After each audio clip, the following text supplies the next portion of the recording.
So anyway, that was happening today. Kind of along the same lines of Blue Sky, which I now use instead of Twitter, and it's not entirely a substitute for Twitter. The site still is severely lacking in a sufficient amount of communists. I mean, really is lacking in communists. That they opened up publicly. You no longer need an invite code, and they let over 1 million people on last week, and it seems like most of them were Democratic Party bots. Very unfortunate. I think harder to have a conversation on there. And there's a lot of discussion about Joe Biden. And it's like, yeah, he's doing genocide, but otherwise, he's the most progressive president of our lifetimes. If the most progressive president of your lifetime is doing a genocide, maybe there's a problem with the overall system. And so you get these kind of deranged liberal posts like, if Trump wins, there may never be another US presidential election. And I just want people to stop and think for a minute. At this point, does it matter? I mean, literally, if there wasn't a presidential election, would it matter to you? Would it make a difference? Because it seems to me like all you get are the same two options every fucking time. There's no actual competition in the system. You get two imperialist parties. That is it. And they keep getting worse. Like, the status quo is not a static thing. It is getting worse with each passing year as the system gets more and more desperate, turns more and more fascist.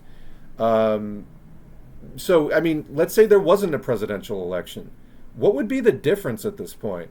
Obviously, as Marxists, we support the promotion of the bourgeois legal system insofar as it was an improvement over feudalism, and we want to use whatever civil rights that we have under the bourgeois legal system to fight for our class interests and to advance the class struggle using every available means. But what we have known for over a century now, Lenin wrote Imperialism, the highest stage of capitalism, in 1915, is that once capitalism reaches imperialism, or in other words, advanced monopoly capitalism, it has no more historical progress to offer, and it just starts turning into fascism as the system of industry becomes more monopolized and consolidated. There's less and less competition within the system.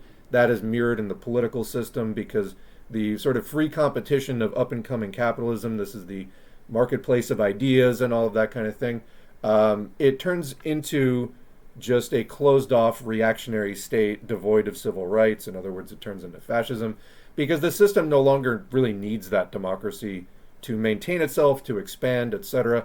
And it just becomes oppressive. And like the title of the book says, it is the highest stage of capitalism. It's the end of the road.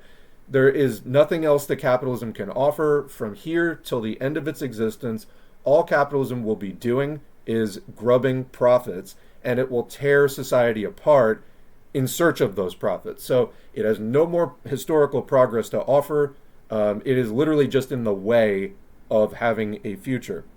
So expecting to do anything with the current system and expecting that it's going to give you some more democracy or something like that is just a fundamental misread on the needs of the system, the interests of the people who run it, and so on. But yeah, lots of this kind of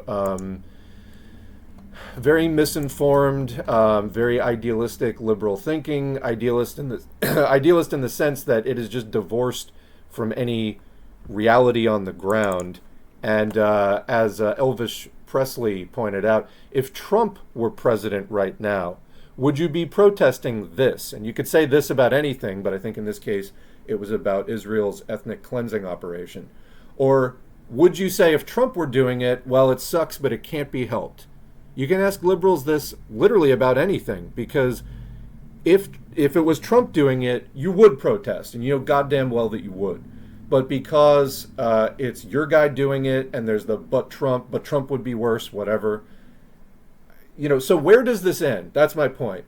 And this is where we as socialists, as communists come in. Capitalism will end. Okay? It was born, it lives, and it will die.